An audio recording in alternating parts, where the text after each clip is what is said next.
وآله والأحبة.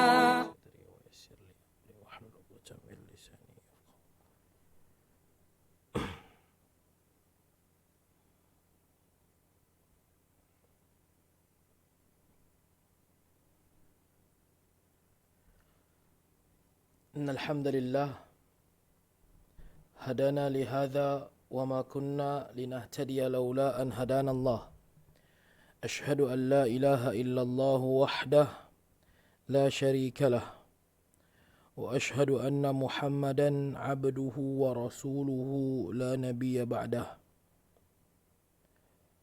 أما بعد فإن أصدق الحديث كتاب الله. Sesungguhnya setepat-tepat perkataan adalah kitab Allah Subhanahu wa taala, yakni Al-Quranul Karim. Wa khairul huda hudan Nabi sallallahu alaihi wasallam. Dan sebaik-baik petunjuk adalah petunjuk yang dibawa oleh baginda Nabi sallallahu alaihi wasallam. Wa syarrul umuri muhdatsatuha. Dan seburuk-buruk perkara adalah yang diada-adakan ke atasnya. Wa kullu muhdatsatin bid'ah. Dan setiap yang diada-adakan itu adalah bid'ah. Wa kullu bid'atin dalalah. Dan setiap yang bid'ah itu adalah sesat. Uhayyikum jami'an bi tahiyyatil Islam. Assalamualaikum warahmatullahi wabarakatuh. Alhamdulillah, thumma alhamdulillah. Panjatkan syukur kita kepada Allah Subhanahu wa taala. Dengan rahmat dan inayahnya, kita dapat lagi berkumpul dalam majlis ilmu hari ini, di mana Nabi sallallahu alaihi wasallam telah memberikan kepada kita jaminan, man salaka tariqan yaltamisu fihi ilman sahhalallahu lahu tariqan ilal jannah. Sesiapa yang memilih untuk berada di atas jalan ilmu, maka Allah Subhanahu wa taala memudahkan baginya untuk jalan ke syurga. Fa tuan-tuan dan puan azakumullah, hari ini kita akan teruskan pengajian kita. Dan hadis pilihan kita hari ini adalah hadis riwayat Muslim nombor 3971. Hadis riwayat Muslim nombor 3971. Sesiapa yang ada install ensiklopedia hadis boleh buka hadis riwayat Muslim nombor 3971. Haddatsani Zuhair bin Harbin حدثنا جرير عن سهيل عن أبيه عن أبي هريرة رضي الله عنه قال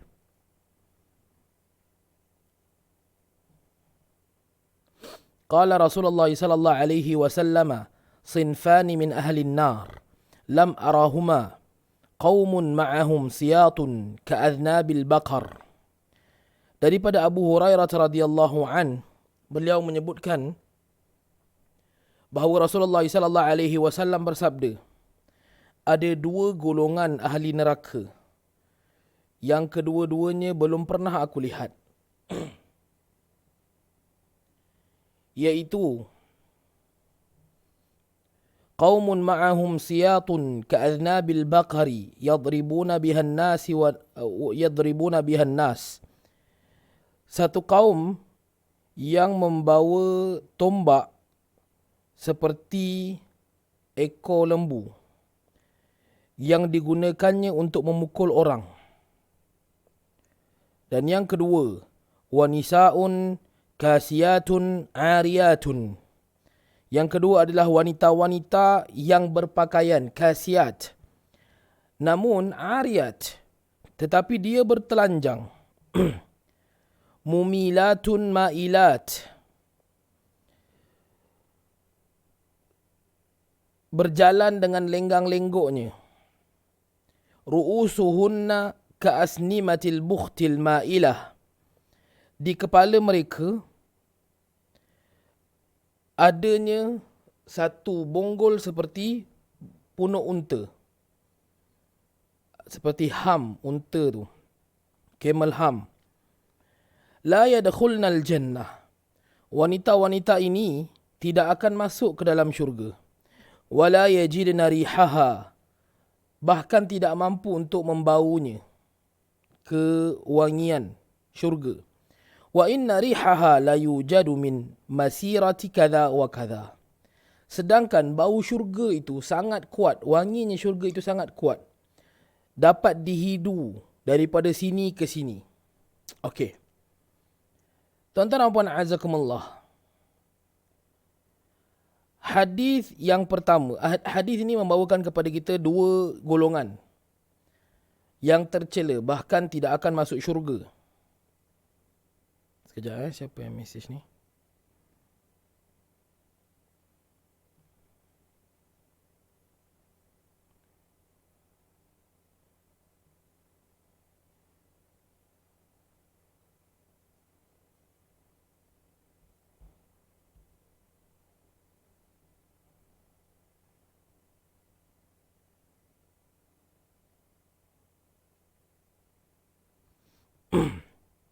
Yang mana golongan pertama adalah golongan yang dia ini kerjanya memukul orang.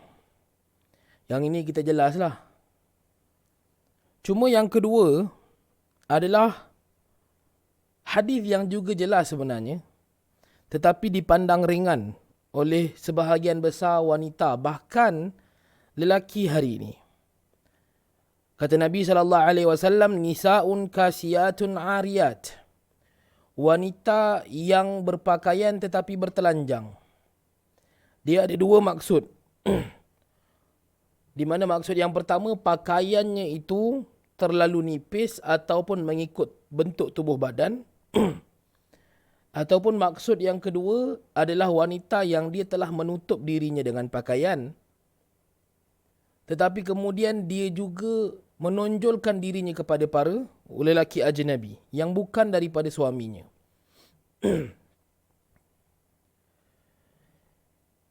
Mumilatun ma'ilat. Dia berjalan dengan lenggok, dengan lenggang lenggok. Suaranya yakhda'na qaulahun. Mereka melentok-lentokkan suaranya. Mereka mempersembahkan, mempersonakan para lelaki yang bukan suaminya. Ru'usuhunna ka'asnimatil bukhtil ma'ilah. Di kepala mereka adanya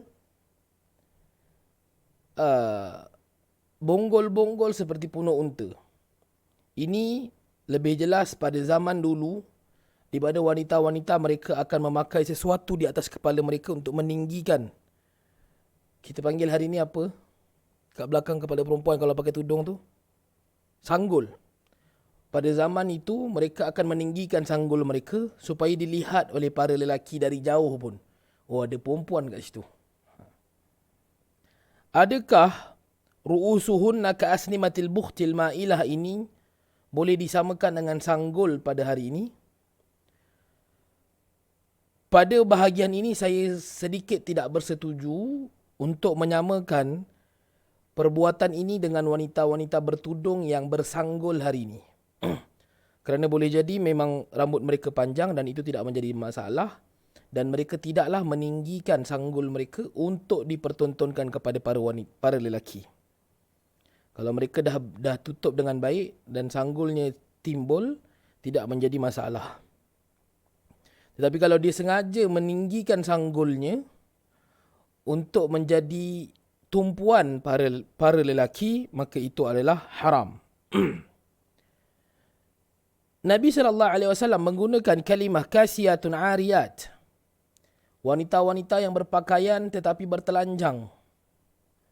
Juga merujuk kepada wanita-wanita yang berpakaian tetapi pakaiannya itu tidaklah menepati libasut taqwa. Pakaian orang-orang yang bertakwa. Dari sudut warna pilihannya yang tidak menonjol. Dan dia itu tidaklah tabarruj. Kata Allah Subhanahu wa taala dalam surah Al-Ahzab, wala tabarrajna tabarrujal jahiliyatil ula. Dan janganlah pula kalian tabarruj seperti mana tabarrujnya wanita-wanita pada zaman jahiliyah dulu. Tabarruj ini termasuklah bermakeup, kosmetik berlebih-lebihan. Termasuklah dengan berhias melampau.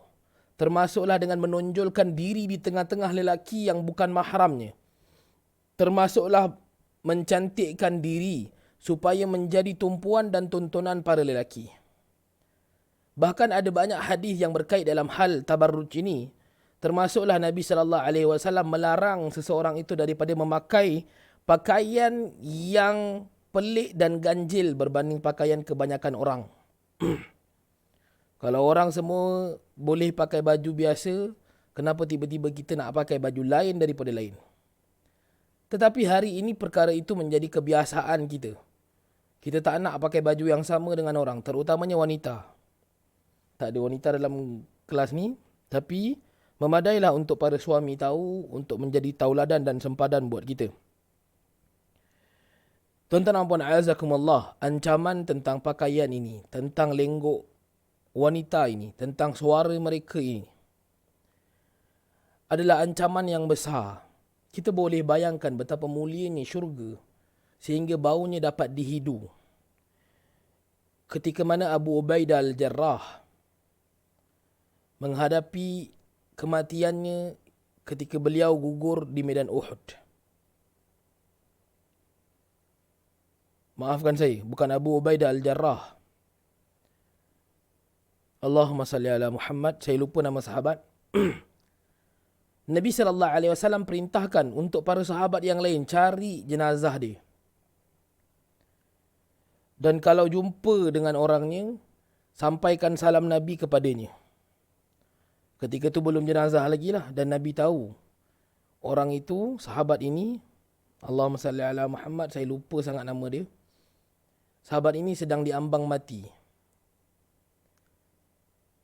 Maka sahabat yang lainnya yang diperintahkan oleh Nabi untuk mengumpul jenazah-jenazah para sahabat yang syahid, syuhada Uhud. Mereka bertemu dengan orang ini, dengan sahabat ini. Maka mereka sampaikan salam Nabi. Dan Nabi suruh mereka untuk tanya kepada orang yang diambang maut ini, Kaifa halak? Macam mana khabar kau? Apa macam bro? Bahasa senangnya lah. Bayangkan seorang yang sedang dalam preparation untuk mati, diambang maut, nazak. Tapi Nabi SAW suruh sahabat yang lain tanya dia, okey ke tak okey? Apa cerita? Ada benda nak share tak? So sahabat yang diambang maut ini sebutkan, Inni ajidu rihal jannah. Aku sedang menghirup bau-bauan syurga. Syurga itu belum lagi sampai kepadanya. Tetapi dia telah mendapat bau. Kenikmatan bau itu saja sudah menjadikan dia lupa dengan sakitnya mati. Ini kan pula bagi wanita-wanita yang diancam dalam hadis ini. Mereka tidak mampu untuk masuk ke dalam syurga. Bahkan tidak mampu untuk menikmati baunya. Wal'iyadzubillah. Maka wanita, tuan-tuan dan puan a'azakumullah, adalah fitnah, ujian bagi semua lelaki. Kitalah yang bertanggungjawab untuk menegur dan menasihati mereka sebaiknya. Tuan-tuan dan puan a'azakumullah, kita akan sambung pengajian kita. Dan kita telah berhenti dalam pertemuan yang lalu dalam ayat yang ke-56 kalau tak silap saya. Allah Subhanahu wa taala menyebutkan tentang nikmat ahli syurga. Di mana dari kalangan lelaki mereka menikmatinya dengan pasangan-pasangan mereka. Yang Allah Subhanahu wa taala kurniakan bagi mereka isteri-isteri dari syurga. Lahum fiha fakihatu wa lahum ma yadda'un. Dan mereka dapat mencapai buah-buahan dari apa yang mereka inginkan dengan sangat mudah. Tidak ada usaha. Kalau kita lihat bagaimana perkataan Jibril alaihi salatu wassalam, ketika mana Jibril datang bertemu dengan Nabi sallallahu alaihi wasallam dan memberitakan kepada Nabi, sekejap lagi Khadijah binti Khuwailid radhiyallahu anha akan datang bertemu dengan kau. Faqra'ha bisalam. Maka sebutkan kepadanya salam daripada Allah Subhanahu wa taala. Faqra'ha bisalam min rabbiha. Bacakan salam kepadanya daripada Tuhannya. Dan ini sangat ajaib. di mana seorang wanita yang bukan seorang nabi mendapat salam daripada Allah Subhanahu wa taala ketika hidupnya, bukan menjadi ahli syurga lagi. Kata Jibril, Allah Subhanahu wa taala janjikan buat Khadijah binti Khuwailid radhiyallahu anha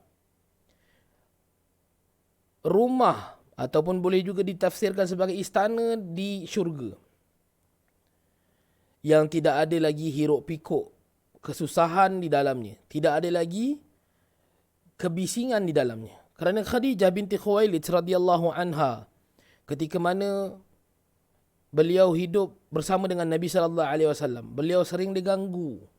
Orang datang mengadu dan memburukkan Nabi sallallahu alaihi wasallam. Orang bertempik di luar rumah Khadijah, marahkan Khadijah, marahkan Nabi sallallahu alaihi wasallam. Mereka menyusahkan Khadijah, mereka kacau, kita boleh bayangkanlah tuan-tuan dan puan azakumullah. Kalaulah hari ini kita ini menongkah arus dalam keadaan, contoh paling senang, saya berniaga. Saya berniaga satu produk dan saya menongkah arus kebanyakan orang-orang apa yang orang lain buat. Dalam keadaan orang lain semuanya melihat apa yang saya buat ini sebagai satu benda yang sesat. Tuan-tuan boleh bayangkan betapa banyaknya bad review yang saya akan terima, sedangkan produk saya itu elok. So kita boleh bayangkan apa yang berlaku kepada Khadijah, bahkan lebih dahsyat daripada itu. Namun Khadijah binti Khuwailid radhiyallahu anha tetap bersama dengan Nabi sallallahu alaihi wasallam. Maka dijanjikan kepada Khadijah rumah di syurga yang tidak ada kesusahan baginya, tidak ada lagi hiruk pikuk dan kebisingan di dalamnya. Maka begitulah apa yang dijanjikan oleh Allah Subhanahu wa taala kepada para ahli syurga, di mana Allah Subhanahu wa taala menyebutkan lahum fiha fakihatu ma yad'un walahum ma yad'un, sehingga kan mereka itu nak makan pun mereka tak perlukan usaha. Oh, gemuklah ahli-ahli syurga. Tidak. Ahli-ahli syurga itu tidaklah fizikalnya sama macam mana fizikalnya di atas muka bumi. Mereka tidaklah membuang air besar. Kita insya-Allah, bukan mereka, kita insya-Allah. Kita tidaklah gemuk dengan makan makanan yang banyak. Kita tidaklah berpenyakit dengan mengambil gula yang berlebihan. Demikianlah ceritanya halnya ahli syurga. Salamun qawlan min Rabbir Rahim. Kata Allah Subhanahu wa taala, salam sejahtera. Salam. Allah Subhanahu wa taala memberi salam kepada ahli syurga. Itu adalah perkataan daripada Tuhan yang memiliki kasih sayang. Allah Subhanahu wa taala tidak meninggalkan walau sedikit pun kasih sayangnya, melainkan semuanya diberikan kepada ahli syurga.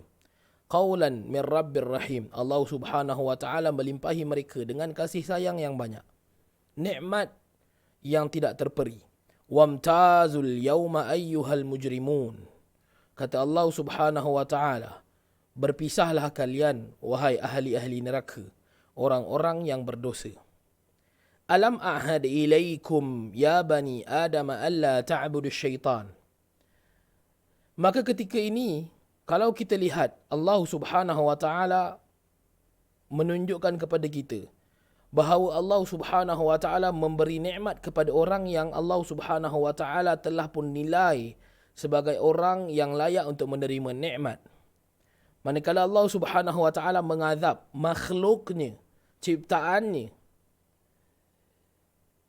as simple as kita faham, ini adalah satu pelaburan yang merugikan. Kenapa Allah Subhanahu wa taala perlu buat begini? Kenapa Allah Subhanahu wa taala berikan makanan, berikan minuman, berikan udara untuk dihirup, berikan kesihatan, kemampuan, kekuatan ketika dia hidup, kemudian dia mati dan dia dibangkitkan, kemudian Allah Subhanahu wa taala mengazab mereka? Adakah Allah Subhanahu wa taala itu adalah Tuhan yang melakukan kerugian ataupun pembaziran, ataupun mungkin juga disebut sebagai kezaliman? Maka ayat ini menjelaskan kepada kita bahawasanya Allah Subhanahu wa taala telah pun memerintahkan terlebih awal.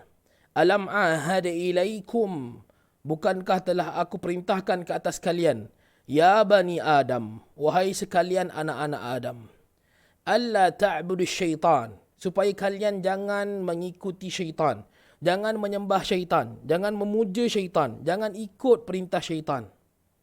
Tuan-tuan dan puan a'azzakumullah, seperti mana hadis yang saya bacakan awal tadi berkenaan dengan ancaman Nabi SAW terhadap para wanita. Maka itu juga adalah bagaimana syaitan itu mendekati para wanita sekaligus menjerumuskan para lelaki ke dalamnya. Hari ini, bukan sahaja wanita itu sendiri memandai-mandai untuk mengeksposkan diri mereka ke dalam kancah maksiat.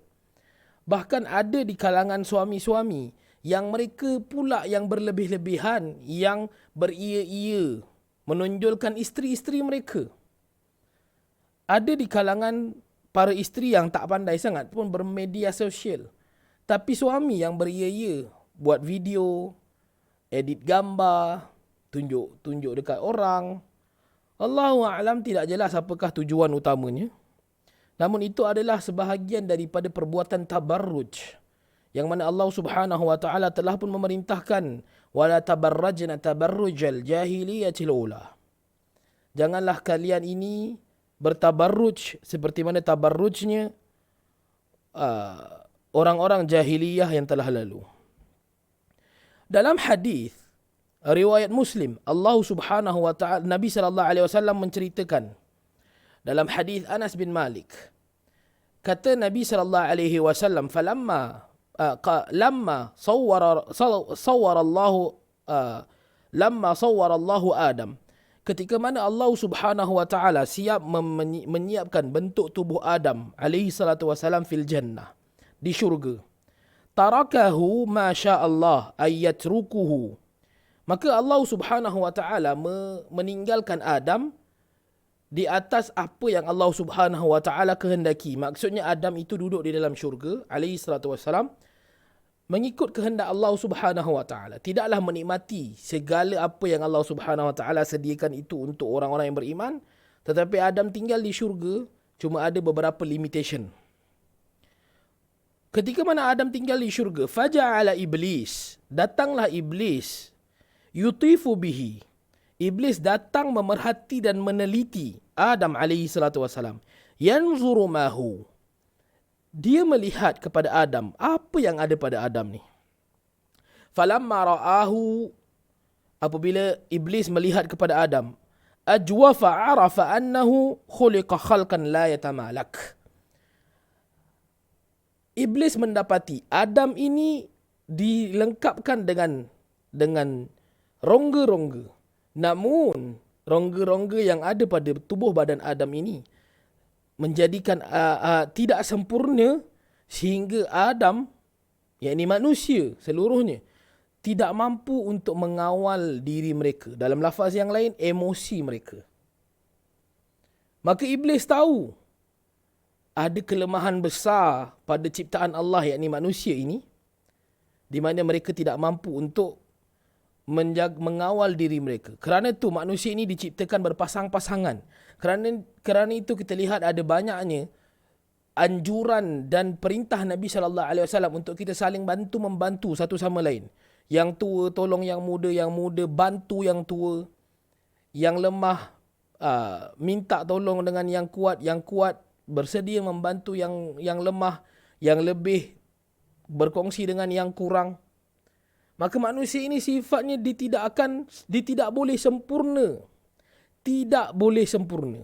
Bahkan dibuktikan oleh Nabi SAW melalui hadis ini, di mana syaitan, iblis, telah pun mengenal pasti hal ini lebih awal. Maka kerana itu, iblis melihat bahagian-bahagian mana yang boleh digunakan untuk menjadi titik kelemahan bagi seorang manusia. Dan kita melihat hari ini, adanya manusia yang dia beragama mengikut hawa nafsunya, seleranya. Apabila salatnya itu tidak diketahui oleh orang, maka dia tidak salat. Apabila doa dan zikirnya tidak didengari oleh manusia lain, maka dia tidak berzikir dan berdoa. Apabila ibadah dan kebaikannya tidak dilihat dan dipandang oleh manusia, tidak dinilai oleh bosnya, maka dia tidak akan melakukan hal sedemikian. Dia lebih senang untuk melakukan ibadah-ibadah beramai-ramai sedangkan tidak diajar oleh baginda Nabi SAW dalam sesuatu hal tentang ibadah tersebut. Namun, dia lebih senang dengan cara itu. Sedangkan Nabi SAW telah pun jelas menyebutkan afdalu salatul mar'i fi baitihi. Salat sendirian itu di rumah. Salat sunat sendirian di rumah itu lebih baik. Namun dia lebih bersemangat untuk pergi salat beramai-ramai di masjid. Dan kemudian bila dia di rumah, dia tidak pernah salat pun. Ada orang, dia mengamalkan agama mengikut hawa nafsunya.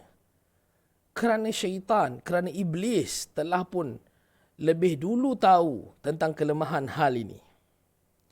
Ada orang, dia menyalahkan takdir kerana mengikut kepada emosinya.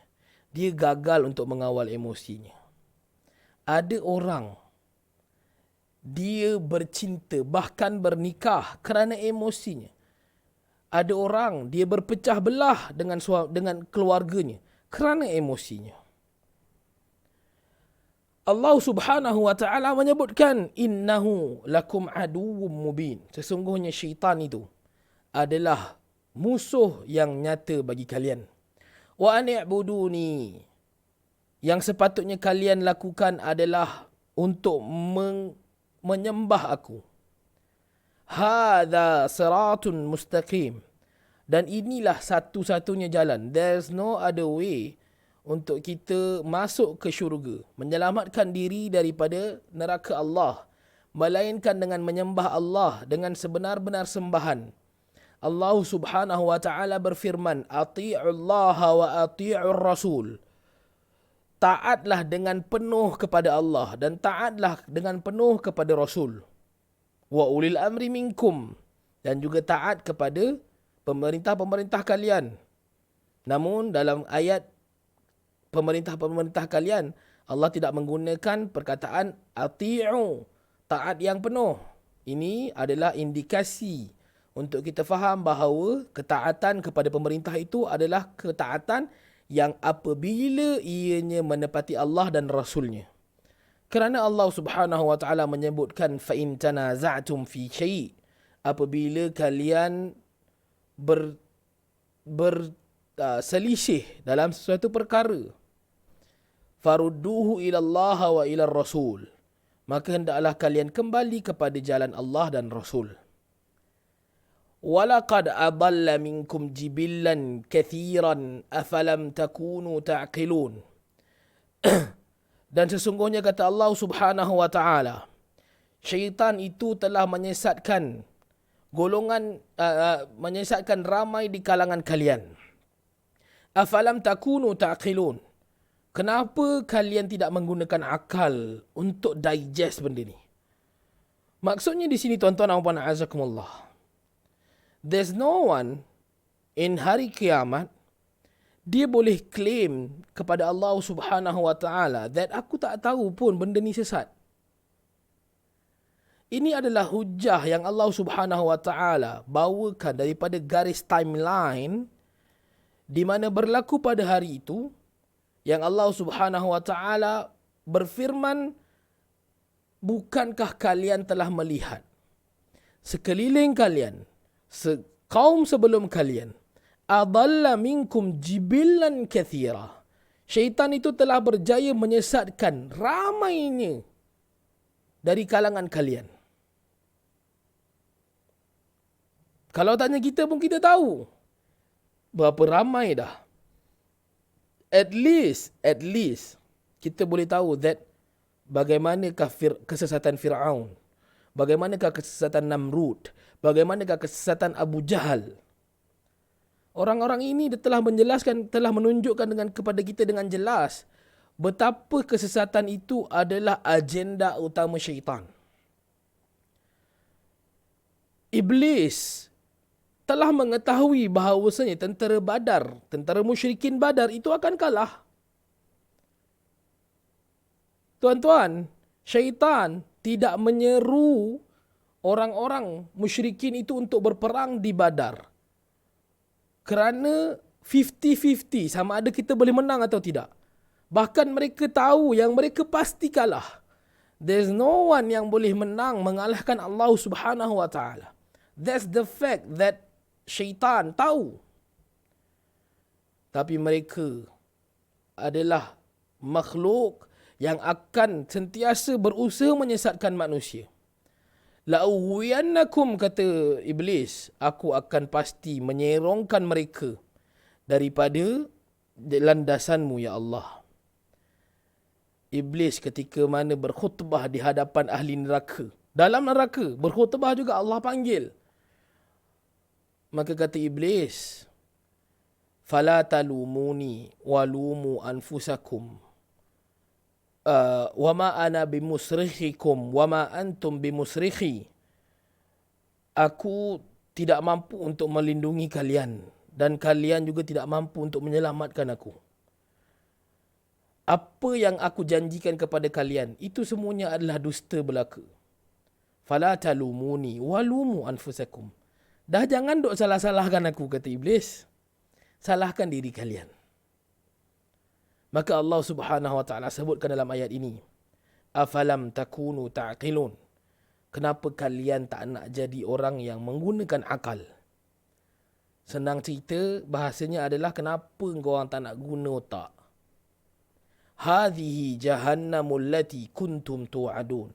Maka inilah dia, neraka Jahannam yang telah dijanjikan untuk orang macam kalian. Islauhal yawma bima kuntum takfurun. Berenanglah kalian di dalamnya pada hari ini. Bima kuntum takfurun. Dengan apa yang telah kalian kufurkan. Al-yawma nakhtimu ala afwahihim wa tukallimuna aydihim. Hari ini, yakni hari kiamat, adalah hari di mana kami akan tutup khitam mulut-mulut mereka. Wa tukallimuna aydihim, dan akan bercakap tangan-tangan mereka, apa yang tangan mereka usahakan. Wa tashhadu arjuluhum, dan akan menjadi saksi kaki-kaki mereka. Bima kanu yaksibun, dengan apa yang mereka usahakan.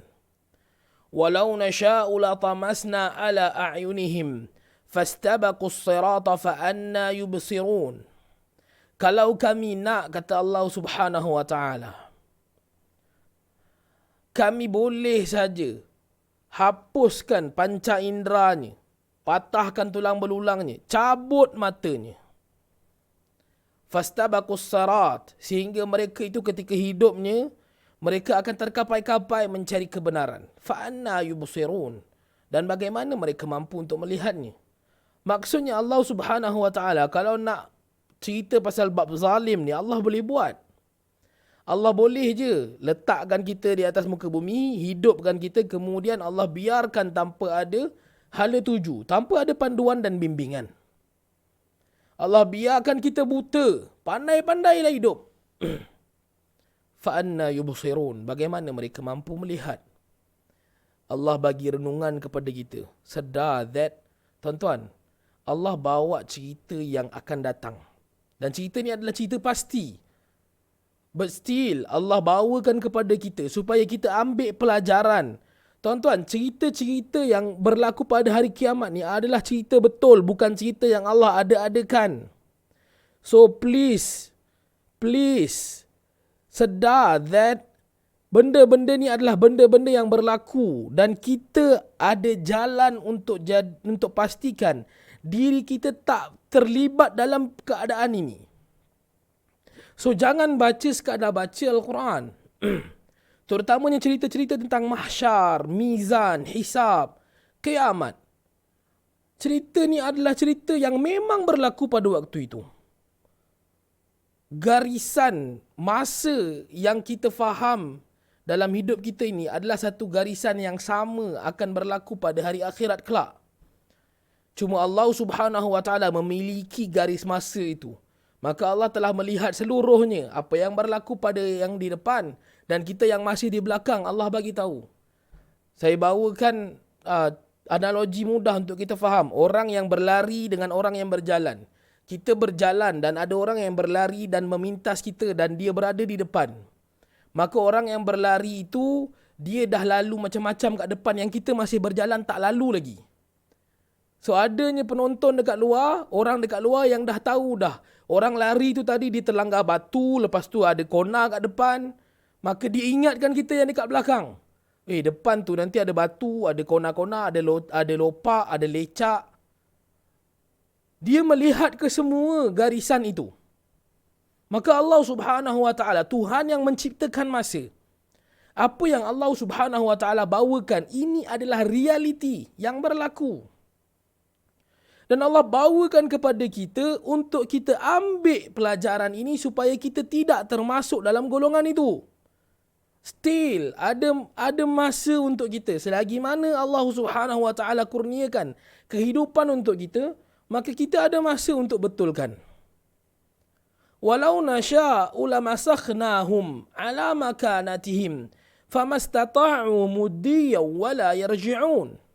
Dan kalau kami nak sekalipun, kata Allah Subhanahu Wa Taala, kami boleh je keraskan, bekukan seseorang itu di atas tempat berdirinya dia, sehingga dia tidak mampu untuk bergerak ke depan maupun untuk patah balik ke belakang. Wa man nu'ammirhu nunakkishu fil khalqi afala ya'qilun. Dan daripada mereka yang kami panjangkan umurnya, afala ya'qilun, nunakkishu fil khalq, kami akan kembalikan dia kepada awal penciptaannya. Afala ya'qilun, tidakkah mereka menggunakan akal? Maksudnya di sini wa man nu'ammirhu, kita mungkin membayangkan kalaulah umur kita panjang, ketika mana kita dicukupkan dengan panca indera, kekuatan, kemampuan. Tapi kita kata nantilah bila dah tua nanti kita menyesal lah, kita taubatlah. Nantilah taubat, nantilah bolehlah taubatlah, esoklah taubat. Tapi Allah Subhanahu Wa Taala bagi tahu kepada kita, siapa yang Allah panjangkan umurnya sikit-sikit sehinggalah dia itu akan kembali kepada asal kejadiannya. Di mana orang yang semakin tua, semakin hari, dia akan semakin hilang keupayaan dan kemampuan dia. Seperti mana ketika dia dilahirkan, dia tidak berupaya untuk melakukan apa-apa, melainkan dengan berharap bantuan daripada mak dan ayahnya. Begitulah orang yang semakin tua, dia akan hilang keupayaan dan kemampuan itu. Begitu juga dengan penciptaan manusia seluruhnya. Adakah kita sangka hari esok kita akan semakin beriman? Melainkan kita usaha untuk kuatkan dan tambahkan amalan kita pada hari ini. Boleh jadi esok Allah Subhanahu Wa Taala tarik nikmat itu dan nikmat ini. Kita diuji dengan bermacam ujian sehingga hilang dan gugur iman kita. Wal'iyadzubillah. Wa ma 'allamnahu asy-syi'ra wa ma yanbaghi lah. In huwa illa dzikru wa Qur'anun mubin. Dan ketahuilah bahawa Muhammad itu tidaklah kami ajarkan dengan syair. Wa ma yanbaghi lah. Dan tidak juga Muhammad itu patut untuk belajar syair. Tuan-tuan dan puan, a'azakumullah. This is the point where Allah Subhanahu Wa Taala menjelaskan bahawa Nabi sallallahu alaihi wasallam itu bukan penghibur. Bukan bawa cerita penglipur lara, bukan bawa cerita karut, bukan juga berdakwah dengan muzik.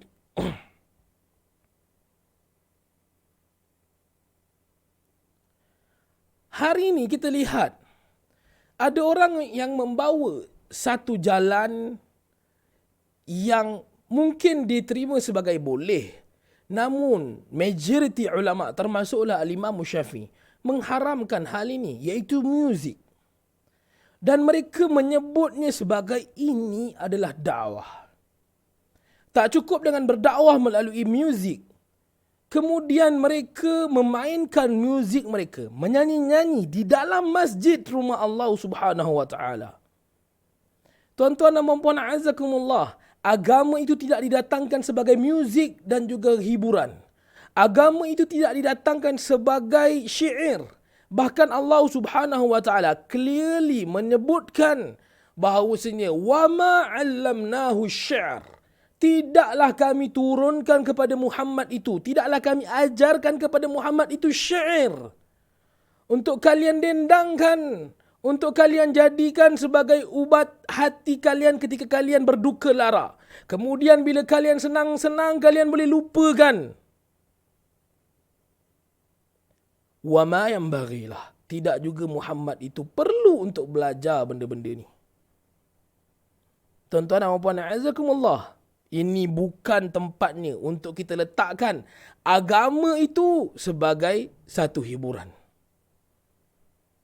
Macam mana keadaannya bila kita bercerita tentang Al-Quran, kita bercerita tentang Nabi, kemudian naik ke atas pentas orang menyanyi-nyanyi. Kita sedih melihat keadaan di mana menjadi trend juga bila ada kematian di kalangan ahli industri filem ataupun seumpamanya.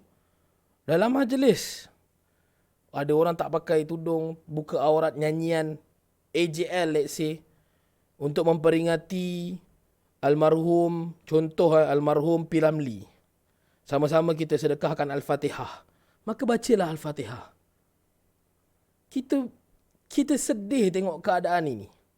Apabila agama dan hiburan tidak dapat dibezakan. Apabila dosa dan pahala tidak mampu untuk dibandingkan. Allah Subhanahu wa taala sebut, in huwa illa dzikrun wa Qur'anun mubin. Melainkan apa yang Muhammad bawa itu adalah peringatan. Zikrun adalah sebutan, wa Qur'an, ingatan, wa Qur'an, dan juga yang membezakan, memisahkan mana yang hak dan mana yang batil, mubin, dengan jelas.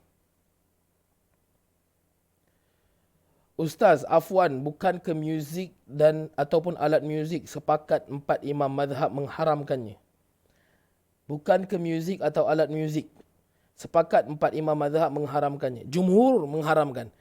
Tapi ada sebahagian ulama daripada mazhab yang berbeza membolehkan atas faktor-faktor tertentu. Hadis itu ada sedikit perbahasan. Tetapi saya lebih melihat hukum yang paling sesuai pada hari ini adalah haram. Muzik pada hari ini adalah haram. Kalau kita gunakan muzik seperti kompang, gendang untuk menghidupkan satu-satu suasana seperti pernikahan, untuk mewar-warkan seperti paluan, apa nama dia? Yang dekat masjid-masjid lama tu, untuk menandakan masuknya hari raya, maka saya setuju ianya diterima, ianya dibolehkan, selagi mana tidak membawa kepada unsur-unsur lara dan juga unsur-unsur fitnah. Tapi selain daripada itu, itulah masalahnya tuan-tuan. Kita boleh berpegang dengan khilaf. Tapi khilaf yang macam mana sebenarnya kita pegang tu? Adakah kita betul-betul memahami khilaf? Ataupun kita gunakan khilaf itu untuk tasahul, untuk bermudah-mudah? Oh, kita ambil keputusan je. Kita ni satu jenis orang yang ada ulama cakap boleh, ada ulama cakap tak boleh. So, ulama cakap boleh. Kau nak cakap apa sekarang? Benda boleh kot. Dia fikir begitu je. Dia tak fikir langsung. Macam mana ulama tu boleh cakap boleh? Kan? Dia tak ada heran pun. Yang boleh tu yang macam mana? Dia kira ambil boleh je. Sebab tu kena hati-hati. Tapi bila satu ustaz mengajar dengan cara menjelaskan satu persatu, dia lihat sebagai ustaz ni dia pening sikit lah. Dia pening sikit. Yang ustaz yang jenis, kalau tanya terus jawab boleh ke tak boleh, yang itu yang dia orang suka. Dan ini adalah satu metod yang menjauhkan manusia daripada agama, tuan-tuan dan puan, azakumullah. Benda yang mutlak kita boleh qat'ikan, kita boleh sabitkan. Salat 5 waktu, apa hukumnya? Wajib. Kan? So, tak qat'i. Tapi benda yang ada perbahasan, kita kena jelaskan dengan perbahasan. Kalau kita tak jelas perbahasannya, jangan ngada-ngada nak pertikai ataupun nak bahaskan. Kita tak pandai bab tu. Kalau tuan-tuan tanya saya bab zakat, saya tak pandai bab zakat, maka saya tak akan berani untuk bahas tentang zakat. Saya sekadar tahu apakah bentuk-bentuk zakat dan kiraan zakat yang wajib bagi kita. Tapi kalau zakat padi, macam mana kiraan dia, saya tak akan berani, tuan-tuan dan puan, azakumullah, saya cakap terus terang. Tapi ada orang, dia boleh sebut tentang semua benda. Seolah-olah ianya menjadikan kita faham that agama ini perlukan kau je sebenarnya. Macam itulah. Liyunzira man kana hayyan wa yahiqqal qawlu 'alal kafirin. Apa yang Muhammad bawa itu adalah peringatan untuk orang yang hidup. Wa yahiqqal qawlu 'alal kafirin, dan supaya menetapkan hukuman, ancaman terhadap orang-orang yang kafir. Apa yang Muhammad bawa itu adalah peringatan, tuan-tuan dan puan azakumullah, bukan hiburan. Tuan-tuan, kita perlu ada rasa sedih bila orang menganggap agama itu sekadar memperingati Nabi. Dan memperingati Nabi itu sekadar dengan berqasidah dan bergendang. Kita perlu sedih melihat orang yang sibukkan diri mereka dengan qasidah dan gendang. Kemudian bila bertanya tentang urusan agama, dia tak faham banyak benda. Bertanya tentang as simple as bagaimanakah sifat jari Nabi ketika takbir Nabi, dia tak faham. Tapi dia adalah orang yang beria, berqasidah, mencintai Nabi, mengingati Nabi. Dan itu bukan caranya. Agama bukan begitu. Kita patut sedih melihat keadaan hari ini, di mana anak-anak dilihat melakukan sesuatu yang membanggakan apabila mereka terlibat dengan majlis qasidah, majlis haul. Hari-hari ada sekolah tahfiz, tuan-tuan dan puan azakumullah. Hari-hari qasidah. Dia baca Al-Quran, dia hafal Al-Quran. Dan kemudian setiap petang dan setiap lepas isyak dia akan qasidah. Kemudian apa yang dia faham daripada qasidah itu, dia pun tak tahu. Kemudian masuk ke dalam TikTok, menjadi ustaz TikTok. Saya tak suka gunakan bahasa ni, sebab saya juga pernah dilabel sebagai ustaz TikTok. Tapi golongan inilah yang memanggil saya untuk fight dalam TikTok tu sebenarnya. Saya tak adalah pergi bash orang, pergi kecam orang dalam komen. Tapi saya buat video version saya. Saya tak sebut nama siapa-siapa. Tapi mereka dengan senang, sewenang-wenangnya mengeluarkan fatwa dan pandangan mereka. Bahkan mereka menjadi orang yang kononnya menegakkan, bahkan mempertahankan wali-wali dan juga guru-guru mereka. Dengan bahas ataupun hujah yang kosong. Tapi orang panggil dia orang. Bila ada perbahasan yang dipaparkan dalam TikTok tu, ada pula orang seru. Alias ini. Apa pandangan ustaz tentang orang ni? Sedangkan yang dipanggil ustaz tu, orang tu memang cacah merba bahasanya, cacah merba hujahnya. Kita sedih bila orang tak boleh nak nilai yang mana agama, yang mana bukan, yang mana hujah, yang mana bukan. Mereka melihat apa yang kena dengan selera mereka, itulah agama yang mereka ambil. Mereka melihat apabila seseorang itu menyebutkan sesuatu yang tidak kena dengan selera mereka, tak kena dengan hawa nafsu mereka, maka ini kita jangan ambil lah, jangan belajarlah daripada ustaz ni. Al-Quran tidak diturunkan mengikut selera dan hawa nafsu kita. Tidak mengikut kehendak kita, tapi dia mengikut kehendak Allah. Dan kita perlu mengikut kehendak Allah Azza wa Jal. Allah Subhanahu wa ta'ala menyebutkan, awalam yarau anna khalaqna lahum mimma amilat aydina an'aman fahum laha malikun. Tidakkah mereka melihat dan memikirkan bahawasanya kami telah menciptakan mereka dan kami melengkapkan untuk mereka binatang-binatang yang jinak, binatang-binatang ternak. An'aman, binatang-binatang ternak. Tuan-tuan, kalaulah Allah Subhanahu wa ta'ala ciptakan kita dalam cerita, dalam gambaran, ini cerita ni saya selalu sebut saya tak tahulah dalam kelas lelaki saya pernah sebut ke tak. Zaman dinosaur tu adalah satu zaman yang pelik.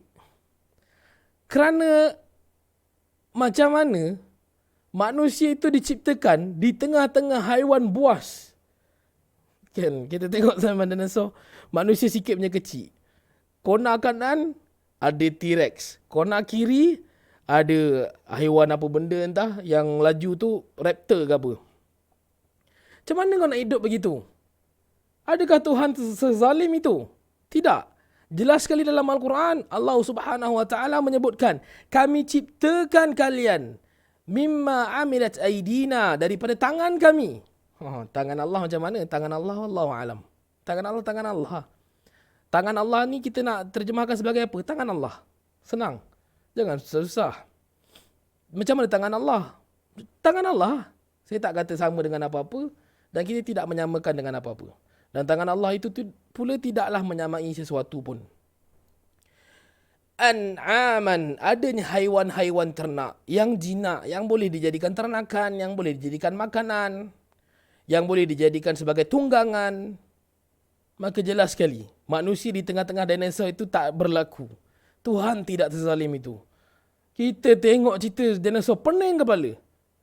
Pergi selangkah dah jumpa haiwan ini, pergi situ dah jumpa haiwan ini. Macam mana kau nak hidup? Kalau aku dah bunuh diri dah. Macam mana ni nak buat ni kan? Ada pula Tarzan pula satu orang. Fahum laha malikun. Dan kami dengan kekuasaan kami, Allah Subhanahu wa taala kurniakan manusia ini dapat memiliki, dapat mentadbir haiwan-haiwan ini. It's not only jinak dan boleh diternak, tapi Allah Subhanahu wa taala jadikan manusia mampu untuk mengatur haiwan-haiwan ni. Tu kalau tengok pengembala-pengembala kambing, kan dekat TikTok tu ada kambing yang aneh kan. Dia mampu untuk mentadbir. Dia bagi nama macam-macam lah kambing dia. Tapi dia boleh jaga kambing dia. Dia boleh atur kambing dia, boleh lari ke kanan, boleh masuk ke jalan simpang Ki. Unik lah, unik. Tapi Allah Subhanahu wa taala sebutkan hal ini. Tuan-tuan dan puan azakumullah. Bayangkan kalau Allah Subhanahu wa taala jadikan semua haiwan kat dunia ni harimau. Sakit kepala kita. Nak makan apa tak tahu. Sekarang ni isu ayam pun tak settle. Kan tak tahu nak makan apa. Wattakhadhu min dunillahi alihatan la'allahum yunsarun. Maka kata Allah Subhanahu wa taala, ini ayat terakhir kita. Sorry. وَذَلَّلْنَا لَهُمْ فَمِنْهَا رَكُوبُهُمْ وَمِنْهَا يَأْكُلُونَ. Saya dah sebutkan sebenarnya. Dan kami jinakkan haiwan-haiwan ini untuk kegunaan mereka, yakni manusia-manusia. فَمِنْهَا رَكُوبُهُمْ, dan sebahagiannya ada yang dijadikan tunggangan. وَمِنْهَا يَأْكُلُونَ, dan sebahagiannya menjadi makanan. وَلَهُمْ فِيهَا مَنَافِعٌ وَمَشَارِبُ أَفَلَا يَشْكُرُونَ, dan mereka dapat bermacam manfaat dan kegunaan pada binatang tersebut. Termasuklah dengan memperolehi minuman, yakni daripada susunya. Susu lembu, susu kambing, susu unta. Afala yashkurun. Maka mengapa mereka tidak mahu mensyukurinya? Kita ni tuan-tuan dan puan azakumullah, sebenarnya banyak ayat Allah yang menyebutkan tentang hal-hal ini. Mengingatkan kepada kita. Sebab tu kalau kita rajinkan diri kita untuk belajar bahasa Arab, memahami Al-Quran, datang kelas tadabbur Al-Quran, bila jumpa ayat begini, kadang-kadang ayat begini pun dah mampu untuk buatkan kita menangis. Sebab tu bila sebutkan tentang Abu Bakar As-Siddiq radhiyallahu anhu yang menolak untuk menjadi imam ketika Nabi sallallahu alaihi wasallam nazak dan memerintahkan Abu Bakar As-Siddiq untuk menjadi imam. Kata Nabi sallallahu alaihi wasallam kepada Aisyah radhiyallahu anha, panggil Abu Bakar As-Siddiq biimami salah, untuk menjadi imam kepada salat. Abu Bakar As-Siddiq radhiyallahu an, yang dikenali sebagai seorang yang tak boleh membaca Al-Quran dengan sangat baik kerana beliau pasti akan menangis. Aisyah radhiyallahu anha ketika itu menyebutkan kepada Nabi sallallahu alaihi wasallam, ayahku adalah seorang yang lembut hatinya dan dia akan membacakan Al-Quran dalam keadaan dia menangis. Maka Nabi sallallahu alaihi wasallam menyegilkan mata Nabi, marah. Katakan kepada Aisyah, panggil Abu Bakar As-Siddiq untuk jadi imam. Kerana Nabi tahu Aisyah sengaja mendatangkan alasan itu, kerana Aisyah tak nak dilihat sebagai Abu Bakar itu dilihat sebagai seorang yang gilakan kuasa, sedangkan Nabi sallallahu alaihi wasallam masih hidup. Tapi tuan-tuan dan puan azakumullah, berbalik kepada ayat ini, ayat-ayat sebegini sebenarnya dah cukup untuk memegang hati kita daripada rasa takabur, rasa besar, rasa semua benda dalam dunia ni akulah yang usahakan. Rasa seperti apa yang aku dapat dan nikmati hari ini adalah daripada apa yang aku telah bermati-matian usahakan. Sedangkan kita lupa, Kalau Allah Subhanahu Wa Taala tak jinakkan haiwan itu untuk kita, maka kita tidak dapat memakannya. Kalau Allah Subhanahu Wa Taala tak mudahkan satu urusan untuk kita, maka kita tidak akan mampu untuk menyiapkannya. Kalau Allah Subhanahu Wa Taala tidak menyediakan jalan untuk kita, maka kita tidak mampu untuk menyiapkan sesuatu urusan pun. Sentiasalah syukur kepada Allah Subhanahu Wa Taala dengan zikir dan juga ibadah. Jaga agama kita, jaga Allah, jaga wasiat Nabi sallallahu alaihi wasallam. Wallahu a'lam. Ada soalan?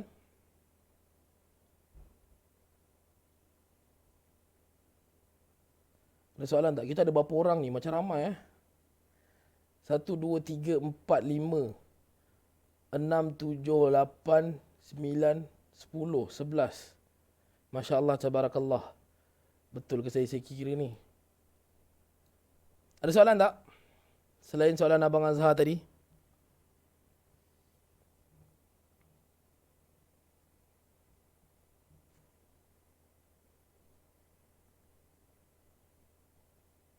Terima kasih Tuan Haji Zaidi kirim salam. Waalaikumsalam warahmatullahi wabarakatuh. Kalau tak ada, boleh bagi saya... ada soalan Sekejap, saya tak pakai. Okey. Okey.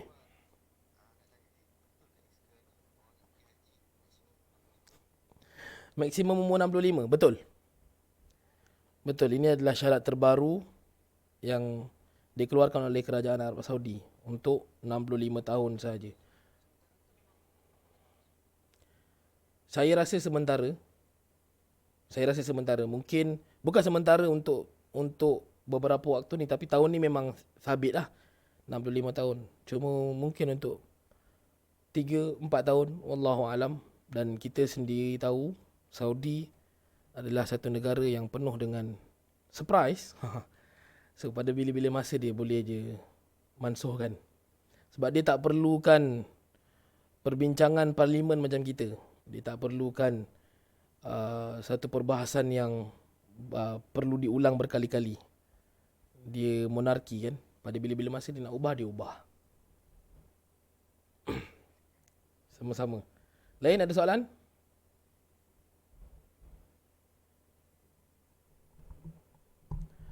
Ada tak? Kalau tak ada, bagi saya 5 like please. Ramai hari ni. So, bagi saya 5 like.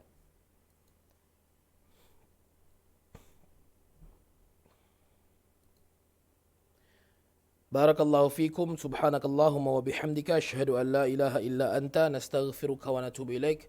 Wa sallallahu ala khairi khalqi Muhammadin nabil ummi. Wa ala alihi wa sahbihi wa baraka wa sallam. Assalamualaikum warahmatullahi wabarakatuh.